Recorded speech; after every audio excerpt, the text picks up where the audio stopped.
और क्या कहूँ आपसे, मैं अपने लोकतंत्र के बौनेपन से परेशान हूँ।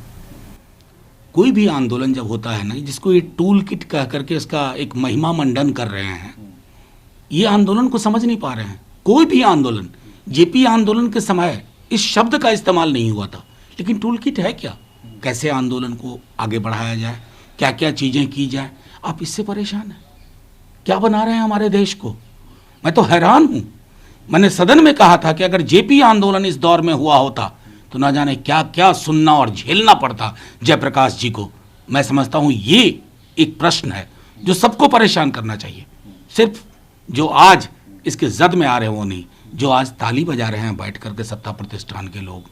आप इस देश को बौना बना रहे हैं, इसके संस्कारों को समझ नहीं पा रहे हैं, इसके मिजाज को कमतर करके आंक रहे हैं। ये उचित नहीं है। आप युवाओं को अरेस्ट कर रहे हैं, परपेचुअली आप युवाओं से युद्ध कर रहे हैं। बीते 7 वर्षों से किसानों से युद्ध कर रहे हैं, मजदूरों से युद्ध कर रहे हैं। किसके हैं आप, किसने आपको वोट दिया और कहां खड़े दिखते हैं आप।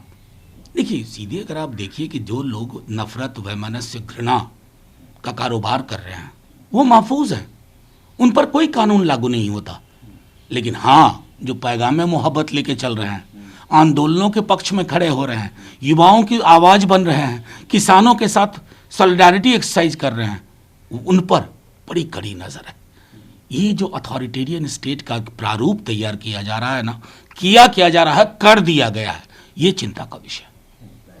देखिए, मैं स्वागत योग्य पहल मानता हूं वैक्सीनेशन ड्राइव चले, लेकिन जहां कहीं शंकाएं हो उनको निर्मूल साबित करने के लिए भी लगातार कम्युनिकेशन होता रहे, ये आवश्यक है। सर, जिस तरीके से प्राइस हाइक है, क्यों ना मचे। मैं तो ढूंढ रहा हूं उन महापुरुषों को, महान नेताओं और नेत्रियों को, जो गैस का सिलेंडर लेके चौराहे पर बैठती थी कि साहब 20 रुपए बढ़ गए, 2 रुपए पेट्रोल में बढ़ गया। आप किसके लिए सरकार चला रहे हैं? आपको गरीब की थाली से मतलब नहीं है। आप एक तरफ तो कहते हैं किसान आंदोलन पे, इसकी मार किस पे पड़ रही है?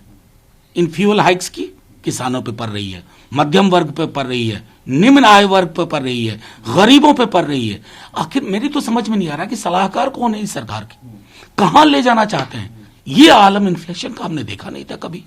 हर चीज, कहीं बढ़ोतरी नहीं है कमाई में, लेकिन कमाई पे ग्रहण लगाने के सैकड़ों नए तरीके प्रतिदिन इजाद किए जाते हैं।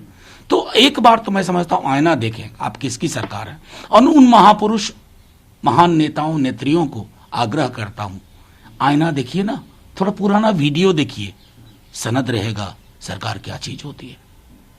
देखिए, मेरा मानना है कि एक विशद और गहन चर्चा की आवश्यकता है। एपिसोडिक एंगेजमेंट हमारा बहुत हो रहा है सोशल मीडिया को लेकर के। खास करके मैं तो देख रहा हूं कि जो सरकार उन्हीं माध्यमों से आई, आज उन्हीं माध्यमों से उनको दिक्कत होने लगी है, क्योंकि उस माध्यम पे कब्जा था आपका, एक छत्र राज्य था। अचानक आपके वैकल्पिक स्वर आने लगे, तो अब आप बहुत परेशान हो रहे हैं, धमकी के स्वर में बात करते हैं। लेकिन इस पूरे परिप्रेक्ष्य में एक गहन और विशद चर्चा आवश्यक है। सर, एक लास्ट सवाल है सर, जिस celebrity sell not Lata Mangeshkar and Sachin Tendulkar. देखिए, एक पूरी, मैं जिस बात से चिंतित हूं, हमारे देश में मान लीजिए कोई आंदोलन चल रहा है, उसको लेकर के कहीं से एक ट्वीट और टिप्पणी आती। मैंने सदन में कहा था कि हमारा लोकतंत्र बहुत मजबूत है, किसी के एक ट्वीट से कमजोर नहीं होगा। ये कमजोर होगा हमारी अपनी वजहों से, कि हम अपने किसान भाइयों को खालिस्तानी, पाकिस्तानी, टुकड़े टुकड़े गैंग, नक्सली, माओवादी वगैरह वगैरह कहेंगे।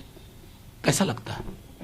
जिस किसान का बच्चा सरहद से उसका शरीर, मृत शरीर तिरंगे में लिपटा आता है, और उस पर खालिस्तानी बात कह रहे हो।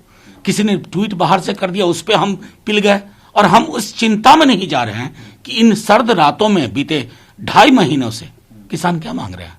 चंद मांग रहे हैं थोड़ी, किसान मांग रहे हैं अपना हकूक, अपनी बेहतरी। उसको समझिए। और ये ट्वीट, प्रतिस्पर्धी ट्वीट, मेरा ट्वीट बनाम तुम्हारा ट्वीट, इससे कुछ नहीं हासिल होने वाला।